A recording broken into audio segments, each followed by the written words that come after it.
Hi everybody, welcome back to my channel. If you have clicked on this, then you have signed up for one of my Algebra 2 classes, and this is to kind of give you just a little bit more information, be really specific about how the class runs. And the first thing you want to do after you've registered on my website and paid is you will then have access to the student resource section, which has the Algebra 2 videos, tests, and schedule. You want to go to the class schedule part and you want to go ahead and print out your schedule. And it looks like this.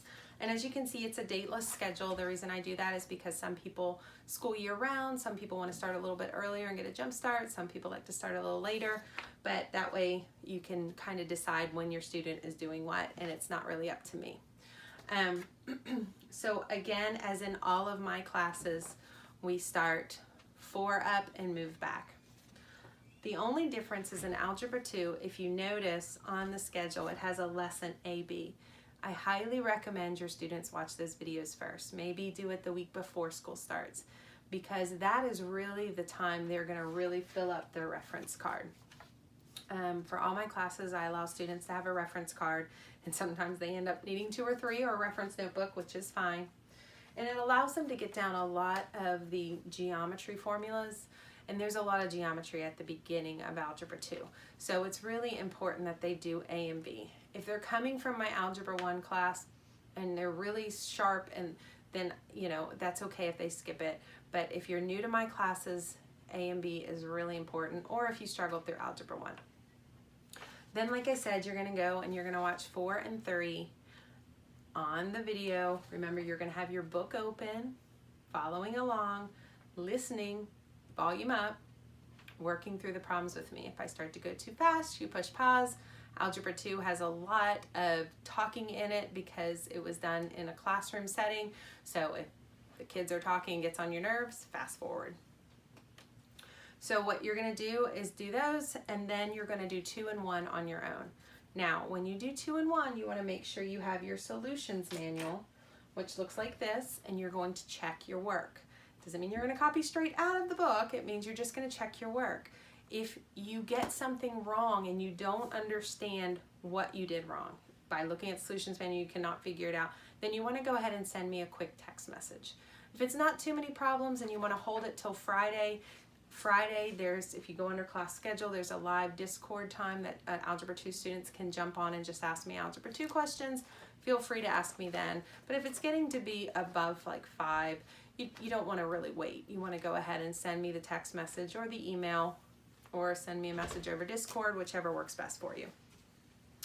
The next thing you'll see on your student resource page is the tests. So the tests, this tells you when to take the tests, okay?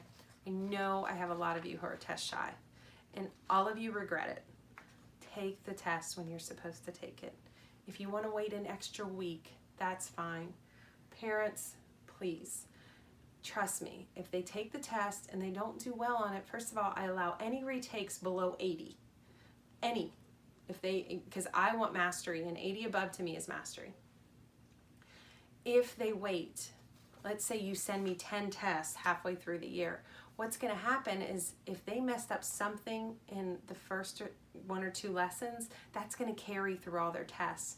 But if you send me their tests as soon as they take them, and they take them when they're supposed to take them, I'm going to be able to grade it, see what they're struggling with, tell them where to review. I can send them to a quick concept so they don't have to go back through the video lessons.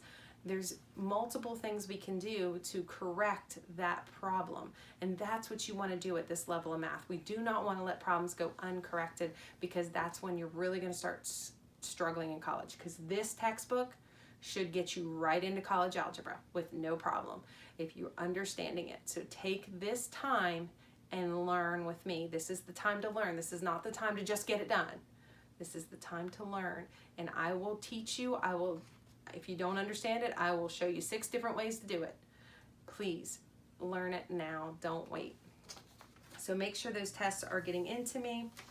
The other thing that people forget is you have to have a TI-84 calculator. If you happen to be one of those students who decide that you're going to go straight into college after this, which is fine. If you're a liberal arts major, I suggest it. I suggest you just getting into college and getting that one pre-calculus out of the way, or college algebra, and being done with it.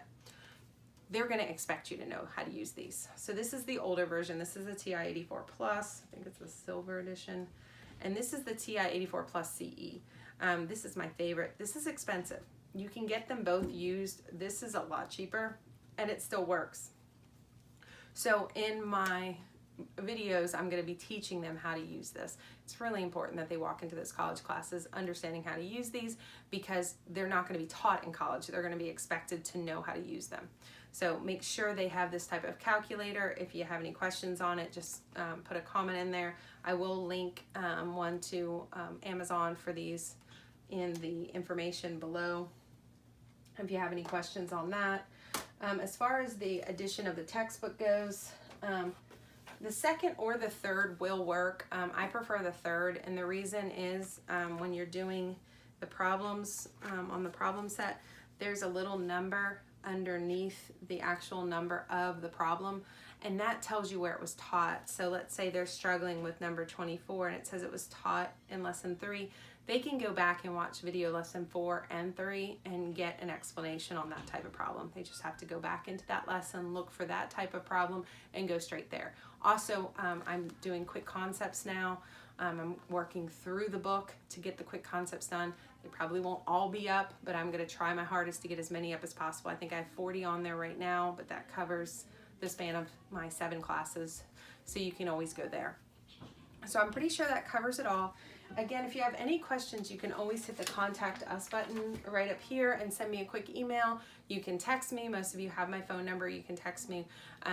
And if you have any questions, no matter how small, because you don't want to start off doing it incorrectly, especially if this is your first year, feel free to contact me anytime. So you guys, if you need anything, you know where I'm at. Okay? Have a great day. Bye-bye.